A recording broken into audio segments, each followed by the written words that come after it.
Ningetaka nitoke nje sana kwa yale ambao umetuelezea leo. But I want to make some very brief remarks about what is happening in our country. And say this: it is immoral, immorality of the highest order, for anybody in government, in whatever position, to think that you can silence the church through intimidation by sending goons to attack people in gone sanctuaries. This is becoming a very dangerous trend. And I would want to encourage the church to continue speaking the truth and truth to power, speak against inhuman treatment, speak about injustice and oppression. We have many examples to go by. Here in the continent of Africa, we have the legend of the late Archbishop Desmond Tutu, who stood firm against the evil perpetrated by apartheid in South Africa. In the Philippines, the Catholic Church stood firm and spoke against the evil of corruption in the administration of the late Ferdinand Marcos. And as a consequence, his presidency went down.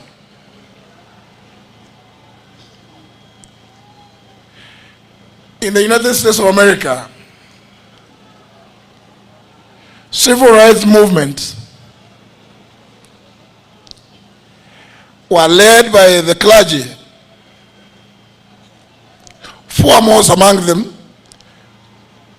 being the late Martin Luther King Jr. All these are examples that show the church, being the moral right of every nation, must never be cowed.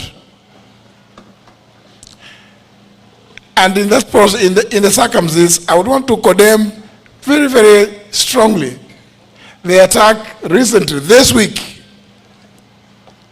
on the civil society groups that just sat to analyze the recently read Kasongo budget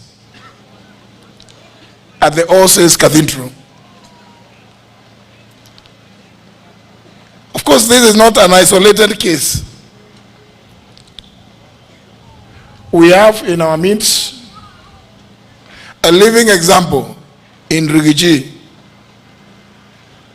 We know how many times it's been attacked within the precincts of church.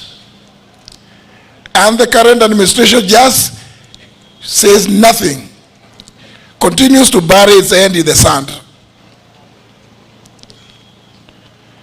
We as a people, as a country,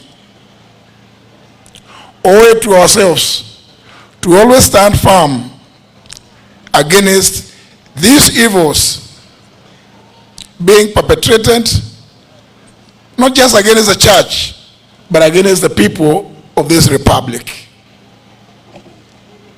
Lazima tusimame imara, na mwimbaji alituambia sitasimama maovu. Si nyinyi wanafunzi mnajua huo wimbo? Niko njaa owe hae sagala bagala, niko tayari kulipa gharama, sitosimama maovu yakitawala, sitosimama maovu yakitawala. God bless you.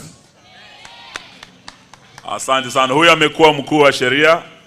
Ninayemleta sasa amekuwa waziri wa usalama wa ndani na aliset very high standards katika wizara hiyo, ambazo sasa ukiangalia what is happening in the Ministry of the Interior, Waziri Murkomen, PS wake Raymond Omolo, hawa sasa ndio wamekuwa facilitators wa goons na kuruhusu polisi na goons wafanye kazi pamoja kushambulia makanisa yetu, and we totally condemn what happened at ACK recently.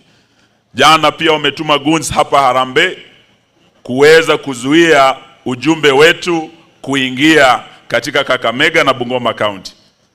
Harambee watu wameumizwa pale sababu Governor Fernandez amepanga goons hapo Harambee kuzuia hii team. Tunasikia hata hapa Chwele wenzetu ambao wanapenda kusema watatembea Butima wametupangia hapa Chwele ati tusiende Chwele. So hayo ndio mambo tunasema. Tuna haki kama ile nini ya one term cluster kwenda anywhere Kenya. Tusemezane nanyi, umetukaribisha hapa. Wana two term pia wana haki waende popote wauze sera zao ama waeneze uongo wao, lakini hatuwezi ruhusu intimidation and goonism in our country. Na nataka nimuulize Mheshimiwa Dr. Fred Matiang'i aliyekuwa Minister of Interior aje aseme nanyi. Welcome my brother. Asante sana.